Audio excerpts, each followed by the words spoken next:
Fala, meu querido, fala, minha querida, beleza? Tudo jóia, tudo show? Que maravilha! Hoje nós vamos dar continuidade ao assunto sobre atomística, né?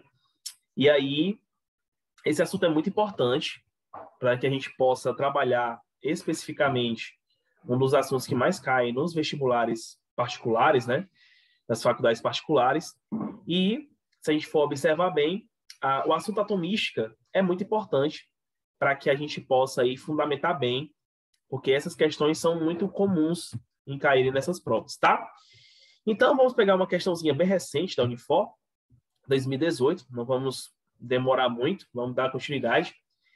E aí, vamos fazer essa leitura e vamos resolvendo e trazendo um pouco como é que poderia ser trabalhada a parte teórica em cima da própria questão, beleza? Então, vamos lá.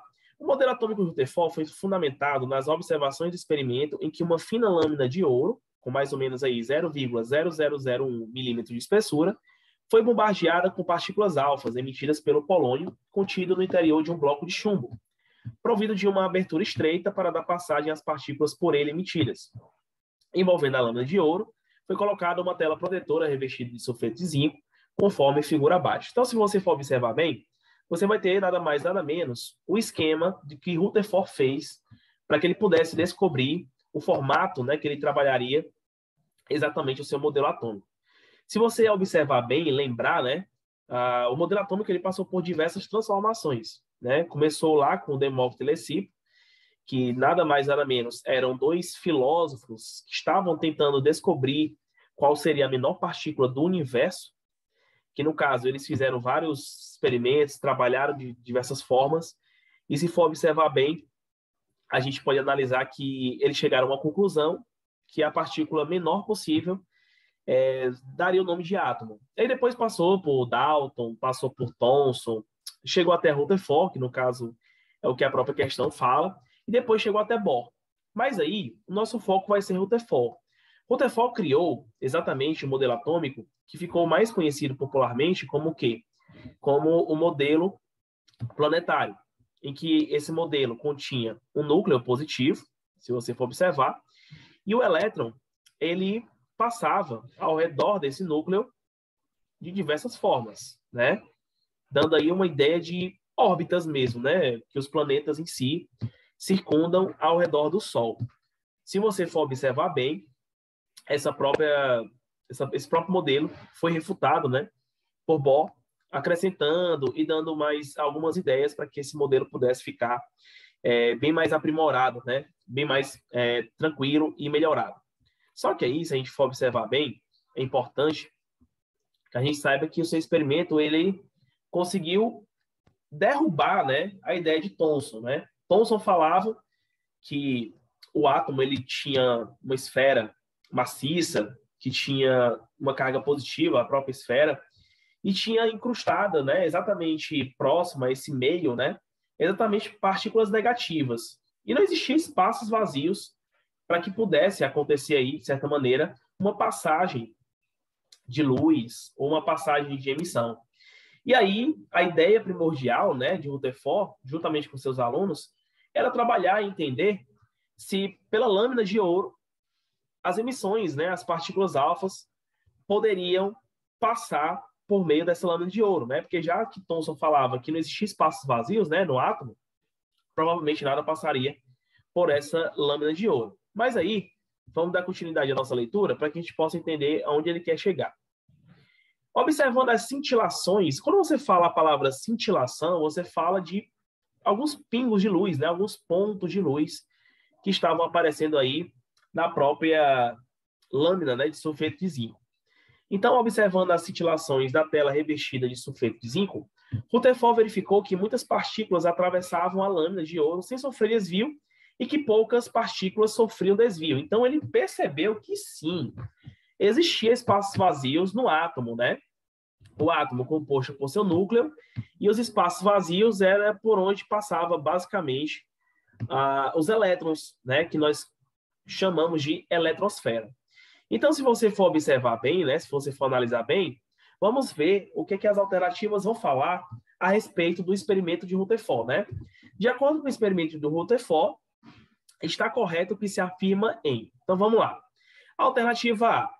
As partículas alfa sofrem desvio, né, ó, ao colidir com os núcleos dos átomos de ouro. Correto, tá? Não tem nada de errado aí, não.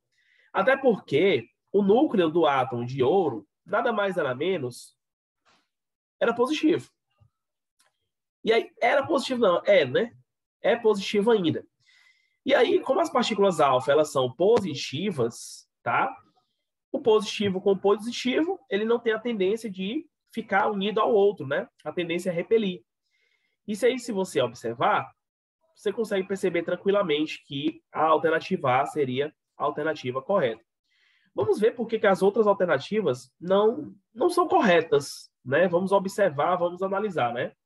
Alternativa B. As partículas alfa possuem carga elétrica negativa. Opa, acabei de falar sobre a alternativa A. As partículas alfa, elas são positivas e não negativas, tá? Não faz sentido algum. C. As partículas alfa, elas sofrem desvio ao colidir com elétrons dos átomos de ouro. Não. Na verdade, as partículas alfa, elas não estão sofrendo desvio ao colidir com os elétrons, e sim, elas estão sofrendo desvio com o núcleo, né? Não é com os elétrons, beleza? Não faz nenhum sentido. E outra coisa, o elétron, é importante salientar que ele tem a carga negativa, então ele é uma carga oposta. A tendência é o quê? Se unir, né? Não haver colisões. Vamos aqui para a alternativa D. Na ilustração, não foram indicadas as partículas alfa que não atravessaram a lâmina de ouro. Opa, presta bem atenção, foram sim indicadas na ilustração, se você for observar, né? Se a gente for subir aqui um pouquinho, essas lâminas que estão bem aqui, né? Deixa eu colocar aqui a nossa canetinha. Essa lâmina que está bem aqui, se você for observar, está passando aqui, ó, cintilações aqui, ó, que estão passando direto. Então, na própria ilustração, está assim apresentando a imagem, tudo bem? Então, eu vou dar uma apagadazinha aqui na imagem para a gente poder subir e você observar que não faz sentido o que a alternativa ela tem a trazer. E aí nós vamos dar sequência, né? Vamos dar sequência aqui, vamos olhar para a alternativa E. Eu marquei aqui a alternativa A, ok? E aí a alternativa E fala o seguinte, ó. O tamanho do átomo é cerca de 1.000 a 10.000 vezes maior que o seu núcleo. Não, né? Quando o Rutherford fala que o tamanho do núcleo em relação ao tamanho do átomo, ele dizia mais ou menos que era de 10.000, tá? A 100.000 vezes menor, tá? 10.000 a 100.000 vezes menor, beleza? E aí, isso só faz justificar cada vez mais que a alternativa A é a nossa alternativa correta. Tudo bem? Tudo jóia? Então, marca aí a alternativa A, lembrando que esse material está disponível no link aí na descrição do vídeo, se você for observar. Tá bem aí abaixo. É só você clicar que você consegue chegar diretamente a esse TD. E aí vamos dar sequência, vamos aqui desenrolar legal para que a gente possa aproveitar o máximo possível esse assunto, que é muito recorrente na nossa provinha das faculdades particulares, né? Outra questãozinha da Unifor, se você for observar bem, vamos fazer uma leitura para poder entender, porque o texto aqui ele vai ser muito importante. Essa prova da Unifor foi de 2017.2, e ele fala muito sobre distribuição eletrônica, né? Então, a distribuição eletrônica também faz parte aí do assunto de atomística, tudo bem? Vamos lá. Células fotovoltaicas são dispositivos capazes de transformar a energia luminosa, proveniente do Sol, ou de outra fonte de luz, em energia elétrica. São geralmente constituídas por finas camadas de silício. O silício, porém, não é um metal e, portanto, não apresenta condutividade elevada. No entanto, pode-se alterar as características de condutividade das camadas de silício das placas fotovoltaicas através do processo de dopagem. Vamos lá observar bem o que significa essa dopagem, tá? Que consiste em adicionar pequenas quantidades de impurezas ao retículo cristalino do próprio silício. Para esta aplicação, é comum realizar dois tipos de dopagem, do tipo N e do tipo P. Vamos observar aqui, ó. Na dopagem do tipo N, a impureza tem excesso de elétrons, ou seja, está passando da quantidade de elétrons, beleza? Está passando. E aí, continuando, de valência em relação ao silício. Os elétrons em excesso não têm a quem se ligar e ganham liberdade de movimento. Já na dopagem do tipo P, a impureza tem deficiência de elétrons de valência em relação ao silício. Ou seja, enquanto o tipo N está tendo uma quantidade passando do necessário, o tipo P está com uma deficiência. Tudo bem? Então vamos dar continuidade. Quando misturados no reticulado de silício, formam buracos, né, formam buracos ou lacunas que podem conduzir corrente na rede cristalina e o elétron do silício não tem a que se ligar. Essa ausência do elétron cria o efeito de uma carga positiva, daí o nome do tipo P. De acordo com o texto, pode-se afirmar que para produzir semicondutores do tipo P e tipo N, respectivamente, deve-se adicionar à rede cristalina do silício os elementos. Bom, primeiramente, o que é que nós temos que saber? Nós temos que saber, basicamente, onde é que o silício, tá, ele vai se encontrar. Na própria prova tem todas as informações necessárias de número atômico, do próprio elemento químico, então você não pode se preocupar com isso, tá?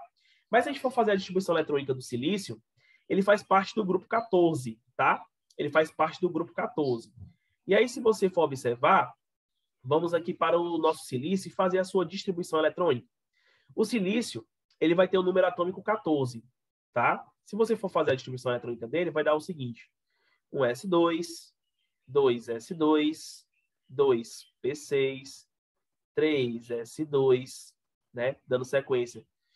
E logo em seguida, 3p2. Então, o total aqui que nós temos da distribuição eletrônica são exatamente 14 elétrons, né? Lembrando que cada número elevado são os elétrons em si. Tudo bem? Tudo jóia? Se a gente for fazer a distribuição eletrônica, por exemplo, vamos pegar aqui no fósforo, tá? Vamos pegar aqui no fósforo. O fósforo, ele tem o número atômico 15, tá? Vou pegar aqui o número atômico 15 para o fósforo. Aí vamos fazer a distribuição eletrônica para ele. Vamos fazer aqui bem bonitinha para que a gente possa dar sequência. 1s2, 2s2, 2p6, 3s2 e 3p3. Então, nós temos um total aí de 15, tá? Se a gente for pegar, por exemplo, o galho, né? Aqui em sequência. O galho, ele tem um número atômico, 31, tá? Aí, quando você vai fazer a distribuição eletrônica dele, o que é que vai dar?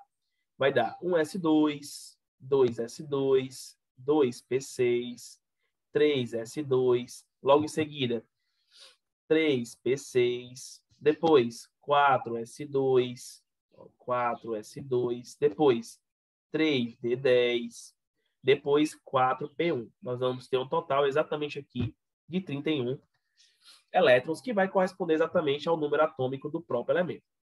Se você for observar, se a gente for fazer, por exemplo, a distribuição eletrônica do argônio, essa alternativa ela já vai estar fazendo nenhum sentido, porque ele está falando de falta de elétrons, ele está falando de ganho de elétrons, ele está falando de lacunas. E o argônio é um gás nobre. Então, o argônio, você pode logo eliminar. Por que você pode logo eliminar? Porque o argônio, como ele é um gás nobre, todos os elétrons já estão complementando direitinho e obedecendo a regra do octeto. Tá? Se você for observar bem. Então, eu posso, tranquilamente, eliminar a alternativa A, onde tem o argônio, e a alternativa E. Vai sobrar para a gente as alternativas B, C e D. Se nós fazermos a distribuição eletrônica de B, né, do boro, o boro ele tem o número atômico 5, né? Vamos colocar bem aqui ao lado, abaixo, na verdade, para que a gente possa dar sequência. Olha só.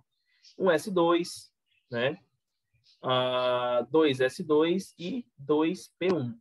Então, o número atômico dele vai ser exatamente aí o número atômico 5. Se você for observar bem, ele fala de dois elementos químicos em que ele vai ter um excesso de elétrons, né? E o outro vai ter uma falta desses elétrons, se você for observar. Se a gente for analisar bem, o silício, ele termina com P2, tá? P2. Se a gente for fazer a representação desse orbital P, ele é representado dessa forma aqui, ó. São 3 quadradinhos, né? Lembrando que é só uma representação, obrigatoriamente não é assim, tá? E aí nós temos 2 elétrons em sequência, né? Cada um, né? E aí eles estão nessa sequência. Se a gente for fazer aqui, analisar o fósforo, nós temos aqui os 3 orbitais do fósforo com seus 3 elétrons, ó.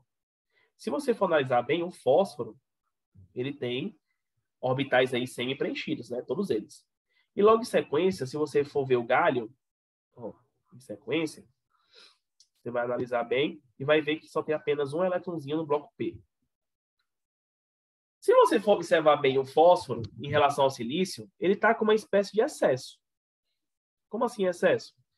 Porque o silício ele só tem 2 elétrons. Já o fósforo, ó, tem um elétron a mais. Analisa bem? E aí, o gálio, ele tem apenas um elétronzinho aqui, ó. Isso implica dizer que ele está com uma falta, se eu for comparar ao silício. Já o boro, ele tem umas características semimetálicas. É um metalóide, né? Aquela antiga classificação que a gente utilizava. E aí, o foco aqui exatamente é o quê? Que pode conduzir corrente, né? Tanto que ele fala aqui, ó, forma buracos ou lacunas que podem conduzir corrente na rede cristalina e um elétron no silício não tem a que se ligar. Então, se você for analisar bem, o boro, por ele ser um próprio metalóide, ele pode se comportar como uma característica que não vai conduzir corrente. Então, você vai eliminar as alternativas B e C, onde estão o boro. Sobra quem para a gente? A alternativa D, tá? De dado, em que os elementos químicos galho e fósforo são os melhores para representar. Lembrando, o galho ele vai ficar classificado como tipo P, tá? O galho é do tipo P. E o N, né? Lembrando que o galho é aquele que está com a falta de elétrons, né? E o N é do tipo P, né? Que ele está com um excessozinho, está com uns elétronzinhos a mais em relação ao silício, tá? Então, essa questão aqui é basicamente você fazer o método da eliminação. Você eliminando cada um, né? Você consegue chegar até a alternativa, tendo um pouco de conhecimento, de uma maneira geral, dos próprios elementos químicos. Tudo jóia? Então, apagando aqui a alternativa D para a nossa segunda questão. Vamos dar sequência. Vamos lá para a nossa terceira questão? Vamos lá para a nossa terceira questãozinha. Essa questão ela é exatamente do ano 2016, então é bem recente, tá? Da própria Unifor. E ela fala o seguinte, ó, a charge abaixo apresenta... Deixa eu só tirar um pouquinho aqui essa estruturazinha aqui e diminuir um pouco mais para a gente poder ver melhor. Aí ele fala o seguinte, ó, a charge abaixo apresenta o pensamento filosófico usado na inspiração para a ideia de átomo. Observe-a atentamente, reflita e assinale a alternativa que corresponde ao conceito mais próximo de átomo, que é a própria charge ilustre. Então, essa charge vai ser importante, tá? Importantíssimo, para que a gente possa ter uma noção, ter uma ideia mais ou menos de como é que seria a pergunta da própria questão. Então, se você for analisar bem, essa questão, essa charge em si, ela representa aquela ideia lá inicial de Demócrito e Leucipo, né? Estou juntando aí os dois nomes, mas é Demócrito e Leucipo. Se você for analisar bem, quando foi mais ou menos lá para 400 anos, né, antes de Cristo, Demócrito e Leucipo, né, como eu falei lá no começo da nossa apresentação, eles tinham uma ideia filosófica do que seria átomo, né? Então, átomo para eles seria uma partícula indivisível, indestrutível, a menor partícula do universo. Nós sabemos que hoje, né, atualmente, não é bem assim esse argumento, né? Até porque nós temos partículas subatômicas, bem menores do que o próprio átomo, né? Elétron, próton, nêutron, quarks, plugs, enfim. Você conhece muito bem, consegue compreender muito bem que existem sim partículas menores do que o próprio átomo, né? E aí, se você for analisar bem, 400 anos antes de Cristo, Demócrito e Leucipo ficaram pensando, né? Poxa, se a gente ficar dividindo aqui, até em que momento nós iremos chegar? Nós vamos chegar exatamente na ideia de átomo, né? A menor partícula divisível que jamais, né, de maneira alguma, vai ser dividida, segundo eles. Logo em sequência, né, mais ou menos aí no ano de 1803, chega nosso querido amigo John Dalton, que inclusive ele tinha uma doença conhecida como daltonismo, tá? o nome batizado a partir do nome dele, que é aquela ideia, né, aquela alteração aí na sua visão, né? Ao enxergar aquela cor verdadeira, está enxergando uma cor um pouco alterada, tá? Mas não adentrando muito nessa questão da própria doença de John Dalton, ele se baseou muito na ideia de Lavoisier e Proust, né? Ambos falavam muito sobre essa questão de que na natureza nada se perde, nada se cria, tudo se transforma. E ele criou um modelo atômico que ficou muito conhecido como bola de bilhar, tá? Que o átomo era muito baseado aí na ideia do próprio Leucipo, né, e do próprio Demócrito. E aí John Dalton só deu um formatozinho, né? Aí a partir daqui o modelo atômico tem uma visão mais química da coisa, não filosófica, tá? Logo em sequência, se a gente for, né, dando ideia para o modelo atômico em si, chegou Thomson e derrubou, né, Joseph John Thomson, vou até anotar aqui o nome dele. Não é Thompson, que a galera gosta de colocar, né? Thompson, né? Thomson, tá?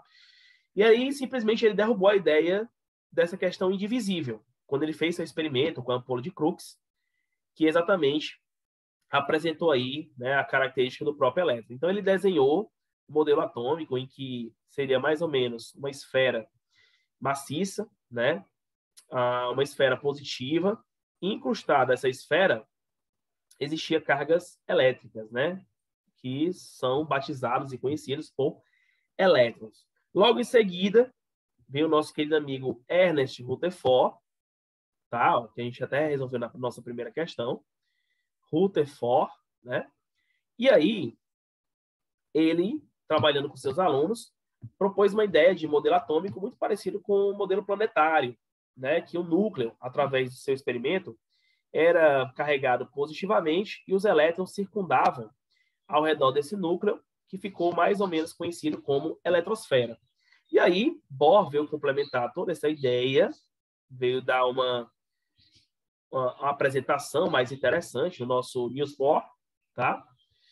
E ele simplesmente organizou. Ele disse que o núcleo continha cargas positivas e neutras, né? Prótons e nêutrons, e as órbitas, né, o que circundava ao redor do núcleo, elas eram organizadas assim, dessa forma. E cada órbita tinha um nível diferente, né? Um nível diferente da posição onde esse elétron iria se encontrar. Tudo jóia, tudo beleza, tudo show. Vai colocando aí suas dúvidas, né? Vai interagindo aqui com a gente para que a gente possa saltear, melhorar a qualidade da nossa aula, tá? Então, vou dar uma apagadinha aqui. Tudo bem? Para que a gente possa dar continuidade. Então, vamos aqui descer para que a gente possa ver o que essa questão ela quer nos dizer, né? O que ela quer dizer. Então, a charge mostra o filósofo, né, grego, quebrando uma pedra, né, uma rocha, e aí quebrou em vários pedaços, aí não tinha aquela ideia lá inicial, né, que seria tudo era feito de água, fogo, terra e ar, né, que são os elementos da natureza. E aí ele ficou na dúvida, né, ficou alguma dúvida e, pô, apareceu aí átomo. Pronto, perfeito. Então, a ideia de átomo, né, significa partícula não divisível. Então, vamos ver aqui o que a própria questão quer nos dizer. Alternativa A. A charge ilustra a ideia de que os átomos são arredondados. Ele falou isso em algum momento, né, que os átomos são arredondados? Acho que não faz muito sentido, não. Não é muito o que é que a própria charge quer nos passar. B. A charge ilustra a ideia de que a matéria ela é formada por partículas divisíveis. Divisível ou indivisível, né? Não faz sentido. A C. A charge ilustra a ideia de que a matéria é formada por partículas indivisíveis. Excelente. A alternativa C, ela está dando total liberdade, total auxílio para que a gente possa entender que, de fato, essa própria charge está falando sobre partículas indivisíveis, né? Que significa átomo, né? Que lembra aí os nossos filósofos gregos. D. A charge ilustra a ideia de que átomos não existem. Não faz sentido, né? Até porque bem aqui na charge apareceu a própria imagem do átomo, né? Do que seria átomo. A alternativa é: a charge ilustra que é fácil quebrar o átomo usando o mesmo princípio nos quadros apresentados. Não era muito essa ideia que a própria charge quer mostrar, não. Ela quer mostrar que a matéria é formada por partículas indivisíveis, tá? Então, a alternativa C é nossa alternativa correta. Lembrando que está muito teórico, né? Daqui a pouco, a gente vê se existe alguma questãozinha que vai ser interessante para a gente, que vai envolver um pouquinho de cálculo, né? Vai que, né? Vai que aparece. Vamos aqui para a nossa quarta questão, né? Provinha da Unifor de 2014, muito boa, inclusive, tá? Se você for dar uma verificada direitinho, ela está bem teórica, está bem interessante. Vamos lá. A descoberta do átomo representou um importante passo para o homem no reconhecimento dos materiais e suas propriedades. E o estabelecimento do modelo atômico atual foi uma construção científica de diversos autores. Leucipo, Demócrito, Dalton, Thomson, Rutherford Bohr, entre outros. Aí aparece a imagem, tá? Um modelo aí atômico. Vamos lá. A figura abaixo apresenta o modelo atômico de Thomson, que contribuiu significativamente para o estabelecimento do conceito de átomo moderno, pois este defendia que, então, olha só, o que é que Thomson, né, que contribuiu significativamente para o estabelecimento do conceito de átomo moderno, o que ele defendia, né? O que ele defendia? Vamos lá para a nossa alternativa A. A divisibilidade do átomo em uma massa protônica positiva e partículas negativas denominadas elétrons. Perfeito. Perfeito. Lembra que na questão anterior eu estava dizendo, mais ou menos, né, que o que é que o Thomson ele criou, né, dentro do seu estudo? Ele derrubou a ideia do indivisível. Então, ele defende a divisibilidade do átomo, faz sentido, tá? Em uma massa protônica, uma massa que tem próton, uma massa positiva, tá? E partículas negativas incrustadas, né, como a própria imagem representa, que são denominadas elétrons. Essa alternativa A é uma alternativa muito show, tá? Perfeita, está descrevendo muito bem a ideia de Thomson. Vamos aqui para B. Ele defende a divisibilidade do átomo, certo? Em uma massa neutra. Uma massa neutra composta por cargas negativas. Não. Tá? Não era uma massa neutra e nem composta por cargas negativas. Até porque o neutro não se relaciona com essa parte negativa. Não faz sentido, tá? C. A existência de um átomo negativo e indivisível. Não faz muito sentido, tá? D. O átomo era divisível em partículas negativas conhecidas como prótons. Nada a ver, o próton ele é positivo, né? E o átomo não era composto de partículas negativas, né? Enfim, não faz sentido nenhum. O átomo era formado somente por uma massa de elétrons positivos. Onde é que você já viu o elétron positivo na vida, né? O elétron ele é negativo, né? Carga negativa, não faz sentido algum. Uma alternativa correta que define bem o que o próprio Thomson fala e as outras alternativas absurdas, tá? Não faz nenhum sentido. Tá joia? Vou apagar aqui para que a gente possa dar continuidade às nossas questõezinhas, que vai ser a próxima, a questãozinha 5, tá? Vamos aqui dar sequência, vamos subir aqui para que a gente possa ir resolvendo. Você vai junto comigo resolvendo, tá? Sem nenhuma pressa, com muita tranquilidade, para que as coisas possam funcionar tranquilamente, tá bom? Então vamos lá para a nossa quinta questãozinha. Nem sempre o homem pensou o átomo como atualmente. A ideia evoluiu ao longo dos anos. O primeiro modelo atômico foi apresentado no século XIX, embora o século V, né, antes de Cristo, o filósofo grego Leucipo e seu discípulo Demócrito tenham imaginado a constituição íntima da matéria formada por estas partículas, que são os átomos. Com o tempo, o conceito e a tecnologia associada à detecção dos átomos sofreram evoluções e permitiram a concepção de ideias otimizadas para o formato e comportamento destas partículas. A figura abaixo apresenta, da esquerda à direita, um breve histórico visual dos modelos atômicos até o modelo atual, mostrando aí, respectivamente, os modelos de Leucipo e Demócrito, Thomson, Rutherford Bohr e o modelo dos orbitais. É bom salientar exatamente isso aqui, ó. Vou dar uma anotadazinha. Olha só. Aqui nós temos a ideia primordial defendida por Dalton.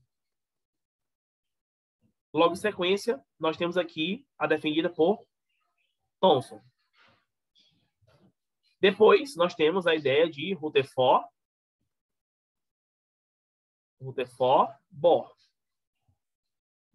E depois nós temos aí aqui a ideia dos orbitais, né? Que tem uma sequência muito grande. De Broglie, tem aí Schrödinger, né? Enfim, tem uma relação direta. Aí nós vamos observar as afirmativas e vamos analisar se faz sentido ou não. Vamos lá. Sobre os modelos atômicos. Primeira afirmativa. O modelo atômico de Demócrito e Leucipo admitia a indivisibilidade do átomo. Faz sentido? Sim, tá?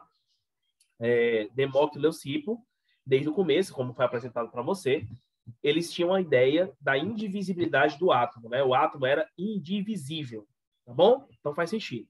Alternativa 2. O modelo de Rutherford-Bohr admitia a existência de um núcleo atômico constituído por prótons e nêutrons. Lembrando que Bohr ele deu essa contribuição informando que o próprio núcleo do átomo tinha nêutrons, né? Continha nêutrons. E uma eletrosfera contendo elétrons distribuídos em camadas ou níveis eletrônicos. Perfeito, maravilhoso. Lembrando que o Bohr ele organizou, né, os orbitais.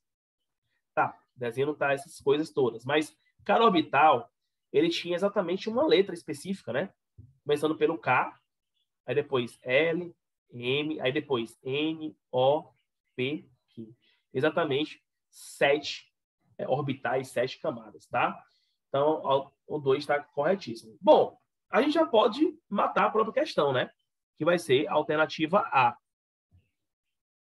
Vamos ver aqui a terceira e a quarta. O modelo de Thomson apresentava um átomo em forma de esfera maciça e indivisível. Não, era divisível, tá? Tira esse I aqui. A quarta, por isso que é falso. A quarta, o modelo de orbitais apresentava um átomo com um núcleo negativo. Núcleo negativo? Não. Núcleo é positivo, com algumas partículas neutras, tá? Tá joia? Tá show? Então vamos lá, vamos dar sequência, vamos dar uma clareada. Alternativa A da nossa questãozinha 5. É muito tranquilo, né? É muito tranquilo. Se você for observar bem, é muito tranquilo. Vamos descer aqui um pouco mais. A gente hoje está na velocidade de 200, né? Está aqui na velocidade boa, tá? Vamos aqui para a nossa sexta questão. Olha só. Deixa eu tirar aqui minha telinha da frente para poder descer um pouco mais. E vamos aqui para a nossa sexta questão. Olha só. A principal reação que ocorre no interior do Sol ocorre entre 2 prótons de hidrogênio. Lembrando que aqui, gente, tem uma relação direta com radioatividade, tá? E aí, radioatividade também tem uma relação muito próxima com a parte atomística, tá? Então, aqui a gente já vai dar uma introduzida. Vamos introduzir um pouco sobre o conceito de radioatividade, tá bom? E aí, continuando. Liberando energia numa taxa extremamente lenta, que não apresenta importância para a produção de energia industrial. Esta reação resulta em alta geração de energia no Sol, devido à enorme quantidade de hidrogênio termicamente isolado existente no seu centro. Na reação de conversão, o hidrogênio na forma de deutério, lembrando que o hidrogênio tem vários isótopos, tá? Vamos aqui para os 3 conhecidos, né? Nós temos aqui o isótopo de hidrogênio, que é o mais conhecido, de massa 1 e número atômico 1, né? Que nós conhecemos ele exatamente por próton, tá? O outro, ele vai ter uma massa 2, número atômico 1, aí ele vai se chamar de deutério, é o outro isótopo, né? E o último aqui, muito conhecido, inclusive radioativo, nós temos de massa 3, e ele é conhecido como trítio, ok? Ele é conhecido como trítio. Então, nós temos o prótio, o deutério e o trítio, né? Lembrando que P significa como primeiro, Deu significa segundo e trítio, né? Terceiro, beleza? Então, é só para dar uma ideia mais ou menos que existem vários isótopos do próprio hidrogênio. Mas esse não é o foco, tá? É só para a gente poder dar uma melhorada aí no próprio conceito. Na reação de conversão, o hidrogênio na forma de deutério e trítio, né? Aqui tá errado, né? Trício, né? Trítio. Fundem-se formando o gás nobre hélio, liberando aí uma energia e um nêutron como produto de reação, conforme a figura abaixo. Então, nós temos aqui o deutério e o trítio, tá? Formando aí o próprio hélio e liberando esse nêutron. Então, vamos lá. A reação que ocorre, né? De novo, né? A reação entre as partículas, né? Que ocorre aí entre elas duas, formando o hélio, no texto que está acima é. Vamos lá. Vamos devagarinho e eu vou explicar mais ou menos como é que acontece cada reação. Uma reação química. A reação química, né, ela tem vários tipos. Você conhece muito bem quais são as reações químicas. Quais são? Nós temos a de síntese ou adição, tá? Nós temos a de análise ou decomposição, simples troca e a de dupla troca. São 4 tipos, os mais conhecidos. Se você for analisar bem, a reação química, ela não acontece, como no caso aqui, ó, no núcleo. A reação química, ela acontece na eletrosfera. Então, a eletrosfera de um elemento, de um átomo, se constitui e ligando-se ao outro átomo para poder formar uma substância, uma espécie química. Então, não faz sentido nenhum ser uma reação química, tá? Elimina a alternativa A.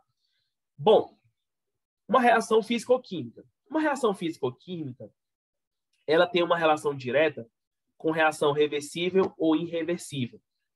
Não é o que o próprio texto está falando. Uma reação nuclear. Exatamente. Essa é a alternativa correta. Por quê? Porque está acontecendo uma reação, uma conexão entre os núcleos dessas espécies aí que estão se apresentando. Então, faz total sentido a própria alternativa C ser a verdadeira. Uma reação biológica? Não, porque uma reação biológica vai envolver seres vivos. E aqui não tem relação com seres vivos. Uma relação ecológica, se falasse um pouco de ciclos biogeoquímicos ou algo do tipo, né, que envolvesse animais, ecossistema, poderia ser falado. Mas aí ele falou exatamente de núcleos, né? Uma reação entre núcleos. Então, núcleo com outro núcleo, nós vamos ter exatamente uma reação nuclear. Tá joia? Tá show? Vamos dar sequência? Para a gente não possa perder tempo. Vamos aqui para a nossa questão 8, tá? Vamos aqui para a nossa questão 8. A questão 8, vamos aqui dar um pulinho. Ó, questão 8, ela vai ter uma relação direta com a parte teórica. Vamos lá. Evitar a poluição do ar de interiores é tão difícil quanto evitar a poluição do exterior de edifícios. Opa, começou a falar sobre poluição. A qualidade do ar nas casas, nos locais de trabalho, é afetada por atividades humanas, materiais de construção e outros fatores do nosso ambiente. Os poluentes de interiores mais comuns são o dióxido de carbono, o monóxido de carbono, o formaldeído e o próprio radônio. O radônio apresenta 4 isótopos, todos radioativos, dos quais o isótopo de massa atômica 222 é o mais estável. Vamos dar uma pincelada aqui sobre o radônio? O radônio, né, conhecido pelo símbolo Rn, ele pode ter um isótopo do tipo 222. Lembrando que esse número sempre é o número da massa, tá? O isótopo significa que é aquele que não altera o número atômico, mas sim o número de massa. E aí, nós temos outro tipo de radônio, que vai ser exatamente o de massa 221. Nós temos o radônio de massa 220. E nós temos o radônio de massa 119, certo? Nós temos aí 4 isótopos, né, bem conhecidos. Aí ele fala que o 222, o que tem massa 222, é o mais estável, com o tempo de meia-vida de 3,8 dias. Olha, já estamos falando de radioatividade. Tem a ver, professor? Tem, tá? Eles relacionam muito a parte de radioatividade com a atomística. Então, o tempo de meia-vida é de 3,8, né, dias. Então, a cada 3,8 dias, né, quase 4 dias, o próprio radônio ele consegue reduzir o seu tempo, né, sua massa em relação a isso. Aí ele faz a seguinte indagação, né? A respeito deste isótopo do radônio, é correto afirmar que, né? Alternativa A, possui mais prótons que os demais isótopos deste elemento? Acabei de falar, tá? O radônio 222, ele não vai ter mais prótons do que os outros, até porque eles são isótopos. Então, o que significa isso, né? Se eles são isótopos, isso implica dizer que eles vão ter o quê? A mesma quantidade de prótons, ok? O que diferencia aí é o número de massa. Cada númerozinho que está aí, 222, 221, 220, 119, significa que é uma massa diferente, mas o número atômico, o número de prótons é o mesmo, tá bom? Para não ter nenhuma dúvida, vamos dar continuidade aqui às nossas alternativas. A não faz sentido algum. Vamos aqui para B. Por ter uma meia-vida mais longa que os demais isótopos, apresenta menor risco para a saúde. Como assim? Como é que ele vai ter uma meia-vida mais longa e apresentar menor risco à saúde? Se ele é altamente tóxico, ele prejudica se foi inalado, ele pode intoxicar o ser humano. Não tem essa não. Todos os isótopos aqui eles podem prejudicar, tá? C.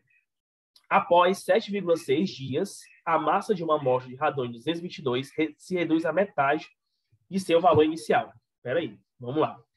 Qual é a massa inicial do radônio? 222 gramas. Passados-se 3,8 dias, ele vai reduzir a metade, que vai ser quanto?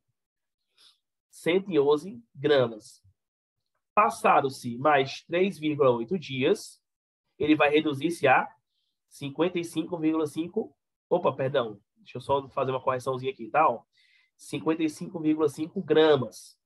Passados-se mais 3,8 dias, ele vai reduzir exatamente a quanto? A 27,75 gramas.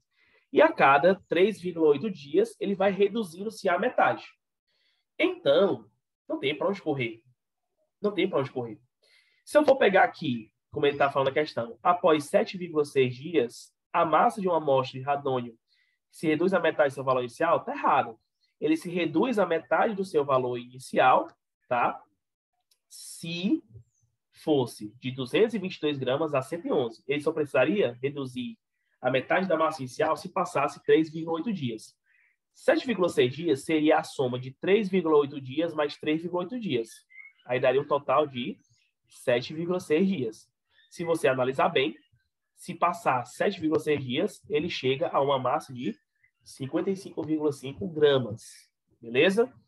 Sem sombra de dúvidas, sem nenhuma complicação, sem nenhuma dificuldade, você consegue perceber que a alternativa C ela está errada. Vamos aqui para D. A soma de prótons e nêutrons do radônio 222 é a mesma apresentada pelos demais isótopos. Será? Existe um cálculozinho que a gente usa, que é assim, ó. Massa é igual ao número de prótons mais nêutrons. Tá? A massa do próprio elemento em si, do próprio radônio, é de 222. Qual é o número atômico dele? Né? O número atômico dele, você vai ver na própria tabela, ele vai ser exatamente quanto? 86. Tranquilo? Beleza? Olha só. Se você for calcular bem, a massa dele, que é 222, o 86, ele passa para o outro lado, né? Ó, tá aqui positivo, passa para o outro lado diminuindo, né? Então, menos 86, a gente descobre o número de nêutrons.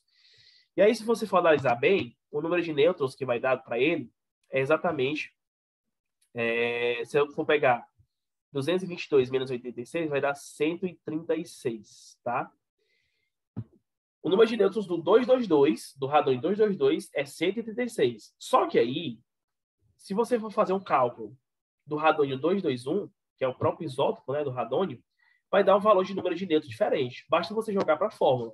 O número de massa é igual ao número atômico mais o número de nêutrons, né? Se eu for pegar o radônio 221, o número de nêutrons que vai dar para ele vai ser exatamente igual a 135. Se eu vou pegar o radônio 220, vai dar quanto de nêutrons? 134. Se eu for pegar o radônio 119, quanto é que vai dar de nêutrons? 133. Tá? Então, a soma de prótons e nêutrons do radônio 222 é a mesma apresentada... Não, não é. Tá? Não é. Não faz sentido algum. Até porque o número de nêutrons vai diferenciar entre todos eles. Tá? A alternativa D não faz sentido. E a alternativa E, já corrigi com vocês, já fiz, né? Vai dar exatamente 136 nêutrons. Beleza, tá joia, tá show. Bom, vou anotar aqui para você, né, para todos vocês que estão acompanhando aqui na nossa live, todos os gabaritos, né? Todo o gabarito da questão 1 até a questão 10. Perdão pela minha voz de hoje ela não tá muito legal, né? Porque um pouquinho gripado, mas estamos aqui para garantir a sua aprovação. E eu vou colocar o gabarito para que você possa ir corrigir novamente as alternativas, as questões, para que não haja nenhum problema. Primeira questão A, segunda questão D, terceira questão C, quarta questão A, quinta questão A, sexta questão C, sétima questão A, oitava questão E, nona questão A e 10ª questão A. Então, esse aqui tudo é o nosso gabaritozinho desse TDzinho, né, nosso segundo TD, que vai trabalhar exatamente com a parte de atomística. Tá joia? Bom, vou ficando por aqui, tá bom? Agradeço demais, né, compartilhar com você o máximo de conhecimento possível, para que não dê nenhum problema. Estamos juntos e até a nossa próxima. Valeu!